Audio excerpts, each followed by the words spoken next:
नमस्कार दोस्तों। अगर आप पार्ट 3 के छात्र छात्राएं हैं, हिस्ट्री पेपर 7 का ऑब्जेक्टिव क्वेश्चन हम ऐसे बताने वाले हैं आप सभी को, जो निश्चित रूप से पेपर लीक हो चुका है। समझिए तो निश्चित रूप से इस वीडियो से ही प्रश्न लगभग आ जाएगा। वैसे इसका एक मैराथन क्लास हमने आपको दिया हुआ है। अगर आप हिस्ट्री में 20 के 20 नंबर लाना चाहते हैं ऑब्जेक्टिव में, तो मैराथन क्लास को निश्चित रूप से आप देखिएगा, जिसका लिंक हम डिस्क्रिप्शन में दे देने का प्रयास करते हैं, या आप कमेंट करिएगा तो वहां पर भी हम दे देंगे। इसके अलावा आप प्लेलिस्ट में जाकर के खोज करके भी देख सकते हैं। हिस्ट्री पेपर 7 में ऑब्जेक्टिव क्वेश्चन जो है गजब का पूछा जाता है, ठीक है। और वो सारे प्रश्न हम आपको इस वीडियो में ही बता देंगे। किन्हीं 5 प्रश्नों का उत्तर आपको परीक्षा में देना होता है, जिसमें से पहला प्रश्न ऑब्जेक्टिव होता है, 10 प्रश्न होता है, 2 नंबर का प्रश्न होता है ऑब्जेक्टिव। वो सभी का सभी आपको बनाना पड़ेगा। कुछ बातें जो है यहाँ पर लीक होकर आया है, यानी कुछ प्रश्न ऐसा बताया गया है कि मेरे भाई ये प्रश्न आप अपने बच्चे को बता दो, ये प्रश्न आपके एग्जाम में आ रहा है, इस तरह से उसको समझा दो ताकि बच्चे परीक्षा में जो है 20 में 20 अंक ला सके।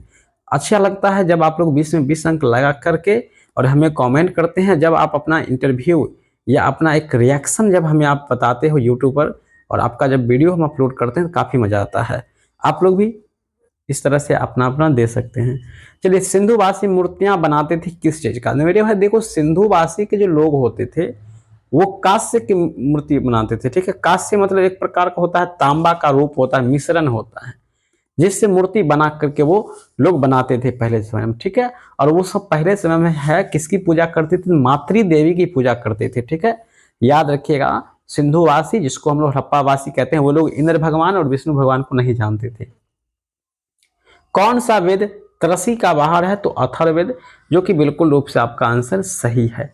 इसके अलावा प्रश्न आपको नहीं दिख रहा होगा तो टेंशन नहीं लीजिएगा, हम बोल रहे हैं, आप बातों को गौर से सुनिएगा। ऋग्वेद काल में सबसे महत्वपूर्ण देवता कौन होते थे? जब ऋग्वेद काल थे तो उस समय सबसे महत्वपूर्ण देवता इंद्र भगवान को माना जाता था, क्योंकि वही धरती को सींचते थे, यानी यहाँ पे वो बारिश कराते थे।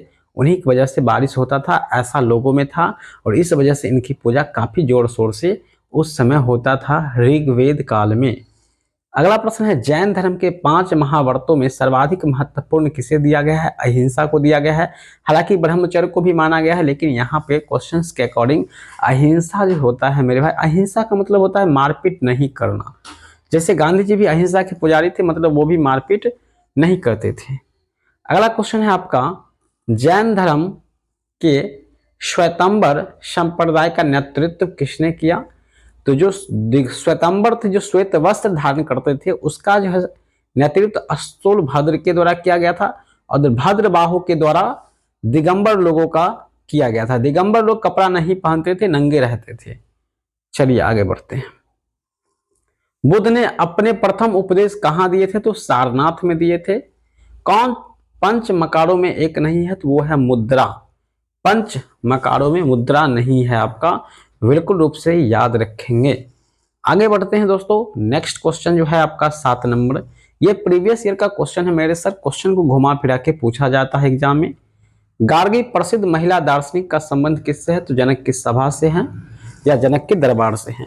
ये हिस्ट्री पेपर 7 के लिए रामबाण क्वेश्चन है। इस क्वेश्चन को बोलने का मतलब, छोड़ने का मतलब अपने आप को काफी संकट में डालने जैसा हो जाएगा। निम्नलिखित में से कौन शक्ति समुदाय का संबंधित है? तो कौलिका, भैरवी, समायनी, ये सभी शक्ति का संबंध है इन सब का। नटराज, जो कि आप औजार बॉक्स देखते थे, प्रकाश बॉक्स जिस पर तो ऐसे करके पैर रखे हुए रहते हैं, वो आप देखते होंगे, वो शिव भगवान का ही था। नटराज जो कंपनी आता है, नटराज शिव भगवान का, शिव भगवान होते हैं वहां पर, ठीक है। तो किस देवता से संबंधित है? तो शिव भगवान यानी भोले बाबा से, ठीक है। चलिए, इसी प्रकार कुछ क्वेश्चन हमारे पास और भी है, जैसे कि इस तरह का भी क्वेश्चन आता है। हालांकि हिस्ट्री में तो हम आपको 20 में 20 दे ही देंगे, मतलब कि मिल ही जाएगा आपको, गारंटी है। क्वेश्चन बाहर नहीं पूछेगा, जो हम बता दिए हैं आप सबको, ठीक है। कहा गया कि स्वतंत्रता संग्राम के दौरान अमेरिका का सेनापति कौन था? तो याद रखेंगे सभी लोग, जॉर्ज वाशिंगटन। अमेरिका के राष्ट्रपति कौन थे? जॉर्ज वाशिंगटन थे, और यही जो वहां के सेनापति थे, और प्रथम राष्ट्रपति भी यही बने थे, ठीक है। लुई 16वां को मृत्युदंड कब दिया गया था? 1793 में इन्हें गिलोटिन पर चढ़ा के मार डाला गया था। इन पर राजद्रोह का आरोप लगा था। बात को हमारे ध्यान से सुनिएगा। गिलोटिन पर चढ़ाया गया था। हो सकता है पूछ देगा कि लुई 16वां को 1793 में कैसे मारा गया था, गिलोटिन पर चढ़ा के। गिलोटिन होता है डायरेक्ट सर से धड़ को अलग कर देता है, काट देता है, वो एक मशीन होता है। चलिए अगला क्वेश्चन है आपके सामने, द्वितीय विश्व युद्ध की शुरुआत कब हुई थी? द्वितीय विश्व युद्ध 1 सितंबर 1939 से शुरू हुआ था और 1945 अंतिम तक चलता रहा था। ठीक है, वही प्रथम विश्व युद्ध पूछेगा 28 जुलाई से शुरू हुआ था, 1914 से 1918 तक चला था। जर्मनी का कब एकीकृत हुआ, यानी कब उसका एकीकरण हुआ था? तो 1871 में जर्मनी का एकीकरण हुआ था। एकदम रूप से आप सभी बच्चे याद रखेंगे, जर्मनी का एकीकरण 1871 में हुआ था। ठीक है, जर्मनी के एकीकरण में बिस्मार्क की भूमिका अहम था। उन्होंने ही रक्त और लौह नीति का अवलंबन किया था, 10वीं कक्षा में आप पढ़े होंगे। जर्मनी और रूस के बाद निम्नलिखित में से कौन त्रिपक्षीय समझौता का सहायक था? तो वो है इटली। पवित्र संघ की स्थापना के लिए किसने पहल किया था? तो जॉर्ज अलेक्जेंडर प्रथम ने पहल किया था। राष्ट्रसंघ के प्रतिष्ठाता कौन है, यानी राष्ट्रसंघ का निर्माण किसने किया था? तो विल्सन ने किया था, वुडरो विल्सन। आगे चलते हैं, अगला क्वेश्चन, किस वर्ष नेपोलियन तृतीय को फ्रांस का चांसलर चुना गया था? हालांकि 1852 में चुना गया था, 1852 आंसर नहीं है, क्योंकि नेपोलियन तृतीय का जो काल था मेरे भाई 1852 से 70 तक था नेपोलियन तृतीय का। ठीक है, ऑप्शन नहीं है इसलिए छोड़ देते हैं। 1848 फ्रांसीसी क्रांति के समय फ्रांस का शासक कौन था? Louis Philippe. B4 best answer आप लोग याद रखेंगे। और इस तरह से जो हमने जो भी प्रश्न आपको बता दिया है, ये सारे प्रश्न आपको मिल जाएगा। पीडीएफ कहाँ पर मिलेगा? तो इस वेबसाइट पर मिल जाएगा आपको, MNC क्लासेस के ऑफिशियल वेबसाइट पर। आप लोग गूगल पर सर्च करेंगे या क्रोम पर, वहाँ पर आपको ये पेपर आपको आज रात में मिल जाएगा। तो सारे पेपर वहाँ पर अपलोड कर दिया जाएगा और परीक्षा से 1 घंटा पहले भी आपको ओरिजिनल प्रश्न यही इसी वेबसाइट पर देखने को मिलेगा। जाकर एक बार आप लोग सर्च करके चेक कीजिएगा। बाकी धन्यवाद इस वीडियो को यहाँ तक देखने के लिए। ऑब्जेक्टिव सब्जेक्टिव का वीडियो बन चुका है, मैराथन क्लास भी दे चुके हैं हिस्ट्री में, वीडियो सेव है मैराथन क्लास का भी, आप लोग प्लेलिस्ट में जाकर के चेक कीजिए। बाकी धन्यवाद इस वीडियो को यहाँ तक देखने के लिए। अपना जो कीमती समय आपने हमारे साथ बिताया इसके लिए फिर से आपको धन्यवाद।